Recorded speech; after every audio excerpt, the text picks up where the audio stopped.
আমরা যেহেতু ওনাদেরকে করিডোর দিচ্ছি, আমরা ট্রেন লাইনের অ্যাক্সেস দিচ্ছি, ইটস অল রাইট। আমরাও চাইবো সীমান্তে কাঁটাতার থাকবে না, আমাদের রুগীরাও নমিনাল একটা পাসপোর্ট, অত বড় পাসপোর্টের দরকার নাই, সাধারণ পারমিশন নিয়ে ইনস্ট্যান্টলি যাতে রুগী নিয়ে কলকাতায় যেতে পারে, চেন্নাই যেতে পারে, হায়দ্রাবাদ যেতে পারে, ভালো ভালো ক্লিনিকে চিকিৎসা করতে পারে। আন্তরাষ্ট্রীয় সম্পর্ক। প্রফেসর ডক্টর ফরহাদ হোসেন, দুজন বক্তার বক্তব্য শুনেছেন, প্রফেসর শওকত আলী এবং লেফটেন্যান্ট কর্নেল সৈয়দ আলী আহমেদ। প্রধানমন্ত্রীর ভারত সফর থেকে কি প্রাপ্য ওনারা তুলে ধরেছেন, কি পেলাম বা কি দিয়ে আসলাম, এই বিষয়ে আপনার মন্তব্য প্লিজ। ভারত এবং পাকিস্তানের মধ্যে একটি যুদ্ধ হয়, যুদ্ধটা দীর্ঘস্থায়ী না হলেও 17 দিন কন্টিনিউ করেছিল। এখানে আমাদের কর্নেল সাহেব আছেন, উনি কিন্তু এটা খুব ভালো করে বলতে পারবেন। The war continued between the two countries, India and Pakistan, only 17 days, কিন্তু এটা গ্রেভিয়েন্স ছিল খুব ইফেক্টিভ 65-এ। এর আগে কিন্তু পাকিস্তান, তৎকালীন পাকিস্তান এবং ভারতের রেল লাইন ওপেন ছিল, এবং রেলের সরাসরি পাকিস্তানের রেল ভারতে ঢুকতো এবং ভারতের রেল পাকিস্তানে ঢুকতো। আপনারা জানেন যশোর বেনাপুল দিয়ে তৎকালীন রেল সরাসরি ইয়েতে ঢুকে যেত ভারতে, এবং লাহোর থেকে অমৃতসরে সরাসরি রেল ঢুকতো। লাহোর এবং অমৃতসরের মধ্যে ইট ওয়াজ আ হাই ওয়ান্ডারফুল কানেক্টিভিটি। এবং আপনারা জানেন যে 1953 সালের আগে পাসপোর্ট পর্যন্ত ছিল না ভারত এবং পাকিস্তানের মধ্যে, পরে পাসপোর্ট ইনিশিয়েটেড করা হয়েছে। বর্তমান বাংলাদেশের পরিস্থিতিতে আমি শওকত স্যার এবং ফরহাদ স্যারকে উদ্দেশ্য করে বলতেছি, হয়তো আপনারা কেউ পছন্দ করেন বা কেউ পছন্দ করেন না। সালাউদ্দিন কাদের চৌধুরী একটা কথা বলছিল উনি বেঁচে থাকা অবস্থা টিভি সাক্ষাৎকারে, সেটা বললো যে দর্শন যখন অনিবার্য তখন প্রতিহত দরকারটাকে মজা নেওয়াই ভালো। তো এখন আমাদের অবস্থা হয়েছে যেটা, সেটা হলো যে আমাদের একটা দল ক্ষমতা থাকার জন্য ভারত যা বলবে আমাদেরকে তাই শুনতে হবে।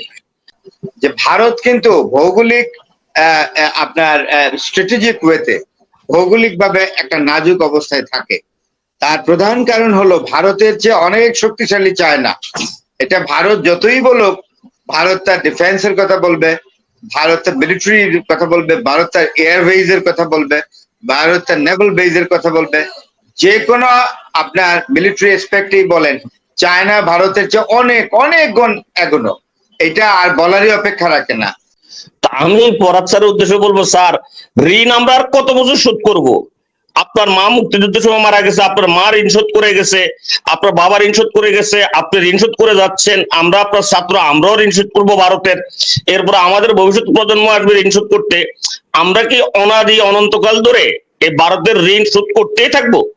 এখন ভারতের যে বড় সমস্যাটা আমি ক্লিয়ারলি বলি, চিকেন নেক যেটা শিলিগুড়ি দিয়ে আছে, এই চিকেন নেকটা আসলে একমাত্র রাস্তা, it is the territorial corridor exactly to make the connection or to maintain the connection between the Indian main territory and the northeastern states of India.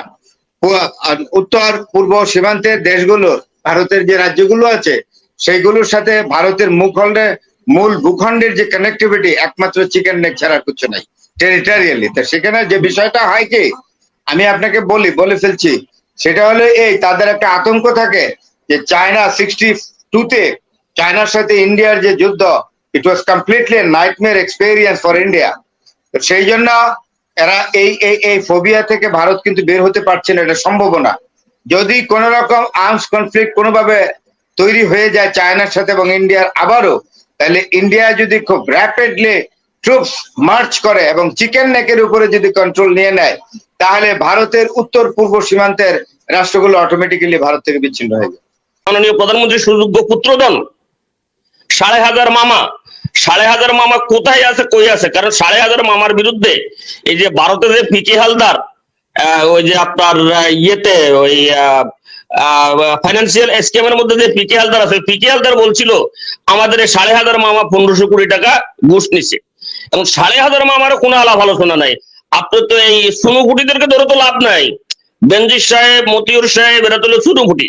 তো এদেরকে মাননীয় প্রধানমন্ত্রী হয়তো যেটা বলে দিয়েছে যে আমি আমার বাসার জন্য আমি তোমাদেরকে এরকম করব, তোমরা বাসা সুন্দর মতো থাকো, খাওয়া দাওয়া করো, কোনো সমস্যা নাই, যে যেভাবে পারো যেখানে যাও, যাওয়ার ব্যবস্থা করে দিচ্ছি।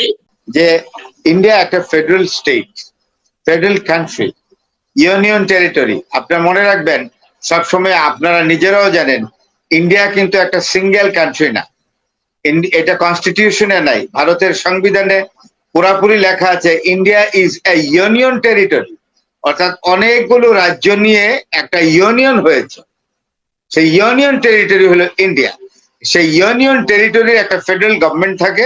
এই ফেডারেল গভর্নমেন্টের অধীনে বেশ কিছু স্টেট আছে। এখন 27টা বা 28টাও হতে পারে, কদিন পরে পরে দেখি যে স্টেট বাড়ে। সর্বশেষ ছিল 27।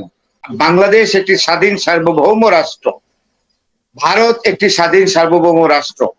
দুটো রাষ্ট্রের মধ্যে আন্তঃসম্পর্ক, আন্তঃচুক্তি, এইগুলো মেমোরেন্ডাম অফ আন্ডারস্ট্যান্ডিং MOU যেগুলো সিগনেচার হবে, সবগুলো G2G হবে।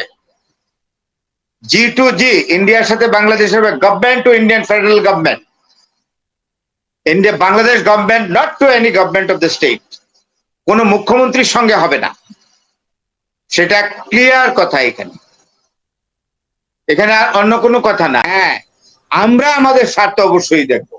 ভারত রেল নিয়ে তার যোগাযোগের জন্য সবসময় ভারতের একটি স্পর্শকাতর এবং অত্যন্ত ভয়ের ব্যাপার ভারতের, আমি ক্লিয়ারই বলি। সুতরাং এইটার জন্য যেহেতু আমাদের কাছ থেকে তারা একটা সুবিধা চায় যে চিকেন নেকটা আমাদের জন্য কনভিনিয়েন্ট না, just to make the prompt connection with the eastern states of India, সেই জন্য চাচ্ছে। তাহলে সেই ক্ষেত্রে আমাদেরও তো থাকতে পারে আমাদের ব্যবসা বাণিজ্য।